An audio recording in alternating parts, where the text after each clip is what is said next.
여러분 안녕하세요, 롱장입니다. 뒤에 기사를 보시면 오피스텔이 떠 있잖아요. 오늘 기사 요거 두 개랑 그리고 제가 예전에 썼던 거를 좀 다시 보여드릴 건데요. 오피스텔 저한테 상담을 많이 주셨는데 제가 예전에 이렇게 답변을 많이 했습니다. 나는 오피스텔을 월세로 접근하지 않는다. 나는 오피스텔을 경매로 낙찰받거나 공매로 낙찰받아서 또는 급매도 안 되고 초급매가 나오면 매도가 가능한지 확인한 다음에 그래도 차익이 남으면 드문 경우겠죠, 당연히.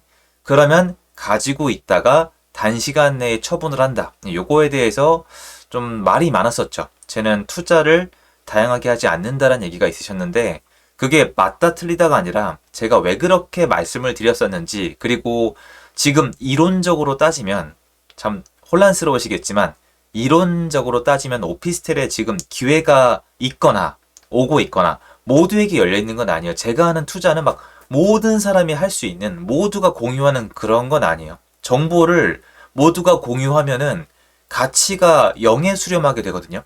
거꾸로 마이너스가 될 수도 있거든요. 그래서 그거에 대해서 오늘 조금 더 자세히 들으시면은 아, 얘가 이 말이구나 라고 이해가 되시는 방향으로 한번 설명을 해드릴 테니까 오늘 한번 쭉 들어보시고 앞으로 오피스텔에 대해서 어떻게 접근하는 게 좋을지에 대해서 딱 요 시간 동안 집중해서 한번 생각하는 또는 생각이 전환되는 기회가 되면은 참 좋을 것 같습니다.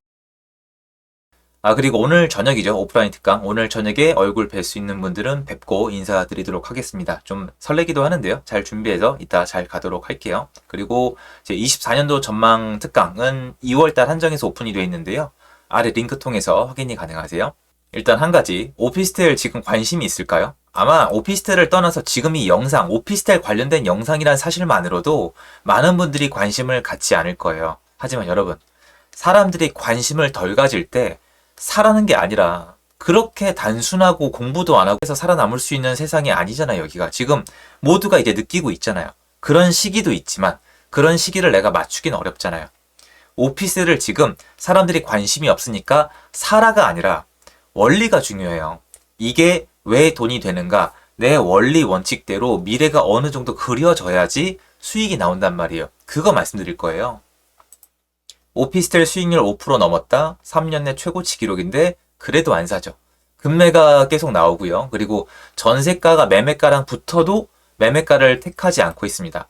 오피스텔 관련된 기사를 찾아보시면은 대부분 이런 식인데, 예전에 제가 오피스텔 질문을 받을 때 제가 예전에 여기저기 좀 글을 쓰고 다녔었잖아요. 그 내용이 요거예요. 제가 찾았던 게 제가 여기 써가지고 옮겨 붙이는 경우가 많거든요. 보시면은 자, 이렇게 예를 들어놨죠. 제가 관심이 있거나 제가 그 당시에 투자한 물건을 예로 드는데 여러분 집중해 주시면 참 좋은 게 지금부터 써먹을 수 있는 방법이에요. 그러니까 쉬운 건 아니에요. 아파트가 그게 제일 쉬운 거고요. 아파트 외 상품은 무조건 난이도가 막 올라. 예를 들어서 제가 체감하건대 아파트에 비해서 구분 상가는 난이도가 10배가 아니고요. 한 20배? 이 정도 높아요. 그렇게 해도 될까 말까한 영역이라고 생각을 하는데요. 서울 노원구에 있고 17평짜리고 매매가 1억 5천에 전세가 1억 2천, 월세는 1000에 60이라고 쳐요. 충분히 찾으실 수 있을 거예요. 그리고 노원구는 물론 노원구 내 지역마다 다르지만 오피스텔 공급이 그렇게 많지가 않아요. 앞으로도 그렇게 막 오피스를 때려 넣을 자리가 많은 곳은 아닙니다. 자, 그러면 매매가 1억 5천만 원에 월세 보증금 1000만 원 까고 1억 4천만 원이 현금으로 들어간다면, 이렇게 투자하는 분은 안 계시겠지만 현금으로 들어간다면은 수익률을 계산하면은 5.1%가 나옵니다. 요건 여기 눈에 보이시는 대로 계산을 해보시면은 수익률 5.1%가 나와요. 요 기사 내용이랑 비슷하죠. 그리고 지금도 가시면 똑같은 조건의 매물이 있습니다. 자, 여기서 마법은 대출을 사용하게 되는 건데 지금 이제 대출에 대한 공포심이 심하잖아요. 이게 일단 쉬워요. 순수 현금으로 수익률이 5.1%잖아요. 그런데 만약에 여러분이 대출을 갖다 쓰는데 대출 금리 자체가 5.1%가 넘어가면요, 이게 계산이 안 나오기 시작합니다. 대출 금리가 더 높다. 그러면 안 좋은 방향이고, 대출 금리가 내 순수 현금 대비 수익률에 비해서 낮다. 그러면 플러스로 갈 가능성이 높아요. 왜냐면 여러분이 매가에 따라, 그리고 앞으로 월세가 또 변동이 가능하기 때문에 무조건이라고 볼 수는 없습니다. 100% 원칙은 없어요, 부동산에. 자, 예를 들어서 지금 4%의 금리로 LTV 80%를 땡기면 매매가 1억 5천만 원 중에서 1억 2천만 원이 대출이 나오죠. 그러면 내 현금은 3천이 들어갔죠. 세금은 일단 좀 뺄게요. 이거는 그냥 공부용이니까. 자, 1억 2천만 원에 대해서 4% 금리면 1년에 이자가 480만 원이 깨지고요. 그런데 이 부동산 월세 60만 원이니까 1년 동안 수익이 720만 원이죠. 여기서 이자를 빼면은 1년에 240만 원이 나와요. 자, 그러면 240만 원만 남는 상황에서 내 현금은 3천만 들어갔으니까 수익률을 구하면 8%가 나와요. 한 번 더 가볼게요. 추후 대출금리가 한 번 더 내려요. 3%로 떨어지면 1200만 원 중에서 3% 금리는 360만 원이고요. 그러면 720만 원 월세 받은 거에서 360만 원 빼면은 내 수중에 남는 돈이 360만 원인데 360만 원에 대해서 내가 투자한 현금 3천만 원에 대해서 수익률을 구하면 12%가 됩니다. 일단 여기서 한번 짚고 넘어갈게요. 제가 예전부터 계속 우기던 건데요. 우긴다고 하시니까 12%면 팔릴까요? 안 팔릴까요? 여러분이 딱 봤는데 연 수익률 12%다. 팔려요? 안 팔려요? 거의 팔려요. 서울이잖아요. 8% 팔려요? 안 팔려요? 아리까리 하실 수 있어요. 왜냐면 분위기가 안 좋으면 안 팔리는데 지금 5%도 안 팔리잖아요. 여러분 분위기가 좋아요. 예를 들어서 분위기가 좋은데 수익률이 5%야. 이거 팔리거든요. 분위기가 안 좋을 때, 조금 좋을 때, 안 좋을 때 이런 순으로 좀 내려갔을 때 팔릴지 안 팔릴지를 따져보면은 그때그때 상황에 따라서 매도 가능 여부가 여러분 머리 안에 맴돌거든요. 자, 그런데 여기서 제가 지속적으로 비난을 받아도 몇 년 동안 지속적으로 말한 이게 있습니다. 오피스텔은요, 저금리 때, 그리고 부동산 화랑장에 더 인기가 올라가요. 다만 제가 요거 하나는 꼭 고백을 드리고 싶은데, 요번 상승장의 오피스텔은 제 예측을 완전 어긋났어요. 정부에서 오피스텔을 주거 대체 상품으로 바꿔주는 척 하면서 세금은 불리한 쪽으로 바꿔서 야, 앞에서 사탕 주고 뒤에서 뒤통수 치는 격이었기 때문에 그리고 이런 풍선 효과, 규제가 너무 심해서 오피스텔이 제가 생각한 것보다 너무 많이 올라갔어요. 그 제가 상상했던 영역이 아니기 때문에 제가 사실은 오피스텔을 단타를 치고도 더 많이 올라간 게 대부분이에요. 그러니까 팔고 나서 속이 쓰릴 정도로 올라간 오피스텔도 꽤 있거든요. 그러니까 저도 할 말은 없어요. 그래서 오피스텔 얘기가 나오면 짧게만 말씀을 드리고 길게 얘기한 적은 없는데 제 원리 원칙은 이거예요. 어차피 미래 못 맞추잖아요, 저. 근데 원리 원칙은 이렇다는 거, 이게 더 중요합니다. 자, 정리하자면, 즉 오피스텔은 수급 가격 그리고 상품성을 다 따져봐야 하지만 아파트보다 훨씬 어려워요. 가능하다면 고금리일 때 사서 세팅을 하고 저금리일 때 팔아버리는 게 좋은 종목이다. 저 지금 한 얘기 아니에요. 수년 전에 한 얘기입니다. 제가 지켰고 언행일치로. 그리고 고금리 때 오피스텔 제값에 사는 사람 없다고 써놨잖아요. 무슨 말이냐면 지금 오피스텔 잘 안 팔리니까 금매가 있다는 거예요. 후려치다가 안 깎이면 안 사면 돼요. 아쉬울 게 없잖아요. 근데 이런 마인드로 다가가면 서울 내만 잘 뒤져봐도 오피스텔이 정말 초급매가 있거든요. 좀 줄긴 했습니다만 지금은 더 조심해야 되는 게 예전에 제가 보던 그 오피스텔들보다 훨씬 더 고급지고 막 하이엔드? 제가 되게 싫어하는 단어인데 그게 나쁘다는 게 아니라 위험해서 그래요. 수요 파악이 너무 어렵거든요. 그리고 대형, 고가의 오피스텔, 아파트 대체용 같은 게 너무 많아져서 정말 예전에 비해서 시장이 다 너무 복잡해진 것 같아요. 저금리에서 고금리로 갔다면 지금처럼 오피스텔 공급도 많아졌을 것이고 금매도 많아졌을 것이고 경매 물건도 많아졌을 것이고 무엇보다 그 미친 듯한 수요. 투자자들은 전부 떠나기 바쁠 것이기 때문이다. 이 당시 얘기했을 때 이거를 귀담아 들어주신 분들은 그렇게 많지 않았어요.